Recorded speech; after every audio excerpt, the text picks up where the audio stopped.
San ഫ്രാൻസിസ്കോയിലെ ഒരു federal കോടതിയിൽ Donald Trump ഭരണകൂടത്തിന്റെ പുതിയ H-1B വിസ പ്ലാൻ ചോദ്യം ചെയ്യപ്പെട്ടെന്ന വാർത്തയാണ് ഇപ്പോൾ പുറത്തു വരുന്നത്. യൂണിയനുകൾ, തൊഴിലുടമകൾ, മതസംഘടനകൾ എന്നിവ ചേർന്ന് ഒരു കൂട്ടായ്മയാണ് ഈ കേസ് ഫയൽ ചെയ്തത്.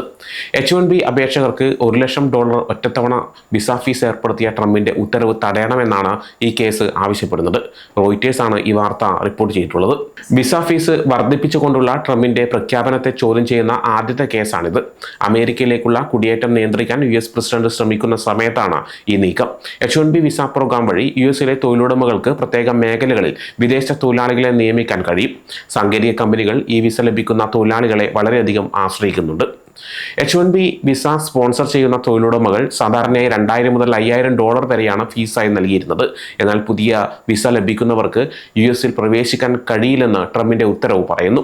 തൊഴിലുടമ $1,00,000 നൽകിയാൽ മാത്രമേ ഇത് സാധ്യമാകൂ. ട്രംപിന്റെ ഈ നീക്കം നിയമവിരുദ്ധമാണെന്നും അദ്ദേഹം H-1B പ്രോഗ്രാമിൽ മാറ്റങ്ങൾ വരുത്തിയെന്നുമാണ് ഹർജിക്കാർ വാദിക്കുന്നത്. ഈ മാറ്റങ്ങൾ കാരണം തൊഴിലുടമകൾക്ക് പണം നന്നായി നൽകേണ്ടി വരുന്നു, അല്ലെങ്കിൽ ദേശീയ താൽപര്യ ഇളവ് തേടുക എന്ന അവസ്ഥയിലാണ് ഇപ്പോൾ ഉള്ളത്. ഇത് അഴിമതിക്ക് വഴിതുറക്കുമെന്നാണ് ബ്ലൂംബർഗ് റിപ്പോർട്ട് ചെയ്യുന്നത്. വരുമാനമുണ്ടാക്കാൻ US പ്രസിഡന്റിന് ഏകപക്ഷീയമായ ഫീസുകളോ നികുതികളോ മറ്റ് സംവിധാനങ്ങളോ ഏർപ്പെടുത്താൻ അധികാരമില്ല എന്നാണ് കേസിൽ പറയുന്നത്. ആ ഫണ്ടുകൾ എങ്ങനെ ചെലവഴിക്കണമെന്ന് നിർദ്ദേശിക്കാനും അദ്ദേഹത്തിന് കഴിയില്ലെന്നും അവർ കൂട്ടിച്ചേർത്തു.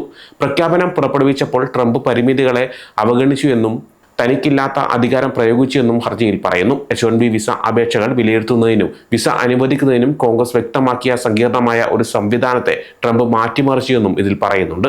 United auto workers union, American association of university പ്രൊഫസർമാർ, justice action center, global nurse ഫോഴ്സിന് വേണ്ടി ഡെമോക്രസി ഫോർവേഡ് ഫൗണ്ടേഷൻ, കൂടാതെ നിരവധി മതസംഘടനകൾ എന്നിവരാണ് ഈ കേസിൽ ഹർജിക്കാർ. US ഫെഡറൽ ഏജൻസികളായ ഡിപ്പാർട്ട്മെന്റ് ഓഫ് ഹോംലാൻഡ് സെക്യൂരിറ്റിയുടെ US citizenship and immigration services, state department എന്നിവ ട്രംപിന്റെ ഉത്തരവ് നടപ്പാക്കാൻ പുതിയ തന്ത്രങ്ങൾ സ്വീകരിച്ചുവെന്ന് ഈ ഗ്രൂപ്പുകൾ വാദിക്കുന്നുണ്ട്. ട്രംപിന്റെ ഈ പ്രഖ്യാപനത്തിനെതിരെ നിരവധി നിയമപരമായ വെല്ലുവിളികൾ ഈ കേസ് ഉന്നയിക്കുന്നുണ്ട്. ഇവയെല്ലാം പരസ്പരം ബന്ധപ്പെട്ടിരിക്കുന്നുമുണ്ട്. ഒന്നാമതായി, ട്രംപിന്റെ അധികാരം ദുരുപയോഗം ചെയ്തു എന്നാണ് ഹർജിക്കാർ പറയുന്നത്. Immigration and nationality ആക്ടിലെ 212F, 215A എന്നീ വകുപ്പുകൾ പ്രകാരം ചില വിദേശ പൗരന്മാരുടെ പ്രവേശനം നിയന്ത്രിക്കാൻ പ്രസിഡന്റിന് അധികാരമുണ്ട്. എന്നാൽ നിലവിലുള്ള നിയമങ്ങളെ മറികടക്കാൻ ഈ വകുപ്പുകൾ പ്രസിഡന്റിന് അധികാരം നൽകുന്നില്ലെന്ന് ഹർജിക്കാർ വാദിക്കുന്നു. ട്രംപ് ഈ നിയമങ്ങൾ ലംഘിച്ചുവെന്നാണ് അവരുടെ പ്രധാന ആരോപണം.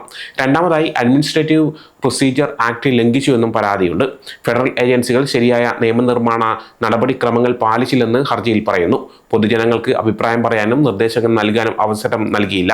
അതുകൊണ്ട് ഈ തീരുമാനം ഏകപക്ഷീയവും യുക്തിരഹിതവുമാണെന്നാണ് അവർ വാദിക്കുന്നത്.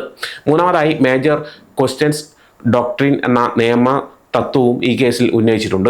വലിയ സാമ്പത്തികവും രാഷ്ട്രീയവുമായ പ്രാധാന്യമുള്ള വിഷയങ്ങളിൽ എക്സിക്യൂട്ടീവ് വിഭാഗത്തിന് വിശാലമായ അധികാരങ്ങൾ നൽകുമ്പോൾ കോൺഗ്രസ് വ്യക്തമായ നിയമങ്ങൾ ഉണ്ടാക്കണമെന്നാണ് ഈ തത്വം പറയുന്നത്. ഈ വിഷയത്തിൽ കോൺഗ്രസ് വ്യക്തമായ നിയമം ഉണ്ടാക്കിയിട്ടില്ലെന്നും ഹർജിക്കാർ ചൂണ്ടിക്കാട്ടുന്നു.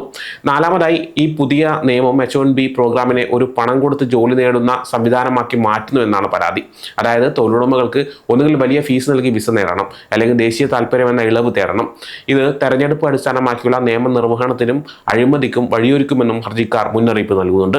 ഈ പുതിയ ഫീസ് പല മേഖലകളിലും വലിയ സാമ്പത്തികവും സാമൂഹികവുമായ പ്രശ്നങ്ങൾ ഉണ്ടാക്കുമെന്ന് ഹർജിയിൽ വിശദീകരിക്കുന്നുണ്ട്. ആരോഗ്യ മേഖലയിൽ ഇത് വലിയ പ്രതിസന്ധി സൃഷ്ടിക്കും. ഗ്രാമീണ ആശുപത്രികൾക്ക് അത്യാവശ്യമായ ഡോക്ടർമാരെയും നഴ്സുമാരെയും നഷ്ടപ്പെടുമെന്ന് അവർ മുന്നറിയിപ്പ് നൽകുന്നു. കാരണം ഈ ഫീസ് പല ആരോഗ്യ പ്രവർത്തകരുടെയും വാർഷിക ശമ്പളത്തേക്കാൾ കൂടുതലാണ്. വിദ്യാഭ്യാസ മേഖലയിലും ഇത് പ്രശ്നങ്ങൾ ഉണ്ടാക്കും. വിദേശ ഭാഷാ അധ്യാപകരെയും സ്റ്റീം വിഷയങ്ങൾ പഠിപ്പിക്കുന്ന അധ്യാപകരെയും സ്കൂളുകൾക്ക് നഷ്ടപ്പെടാൻ സാധ്യതയുണ്ട്.